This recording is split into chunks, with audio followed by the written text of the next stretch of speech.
Çatışma durumunun sonlanması, ortadan kalkması ve buna dair işte resmi olarak söz konusu PKK'nın feshedilmiş olması bütün siyasi mahpusların, başta Sayın Abdullah Öcalan'ın serbest kalmasını gerektiriyor. Bu kaçınılmaz bir şey. Sayın Öcalan'ın özgürlüğü artık kaçınılmaz.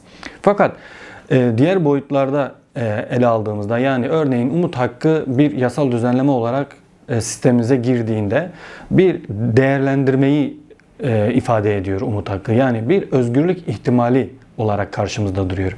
Şimdi bu değerlendirilme aslında anayasal sorumluluk anlamında 25.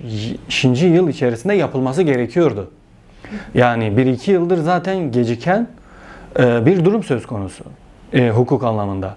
Bu değerlendirme esnasında neyle karşı karşıya kaldığımızı net bir şekilde ifade etmemiz lazım. Hakikati, bütün siyasal gelişmeleri, toplumsal gelişmeleri açıklamamız lazım. Burada Sayın Öcalan'ın neler yaptığı, neler ortaya koyduğu, nasıl bir mücadeleyi inşa ettiğini ortaya koyarak bir karara gitmesi lazım. Eğer o değerlendirme yapılacaksa bunlarsız olmaz. Nedir bu?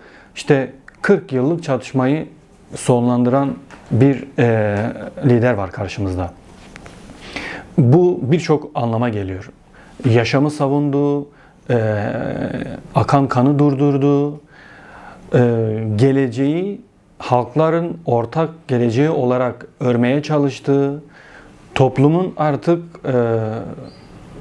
iktidarların veya sistemlerin belirlediği politikalar çerçevesinde değil, özgürlük temelinde, demokrasi temelinde eşit bir gelecek tahayyülüyle geleceği umut etmesini sağlayan bir mücadele ortaya koyuyor. Yani geçmişten günümüze gelen çatışmaları durdurmakla yetinmiyor, geleceği de demokrasi temelinde örebileceğine dair düşünceler, projeler ve tutumlar, düşünceler ortaya koyuyor.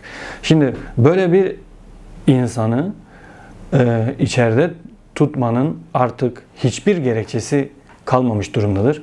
Dolayısıyla bu süreçle birlikte de düşündüğümüzde de doğrudan özgürlüğüne kavuşması gerektiğini, bunun kaçınılmaz olduğunu belirtmek istiyoruz.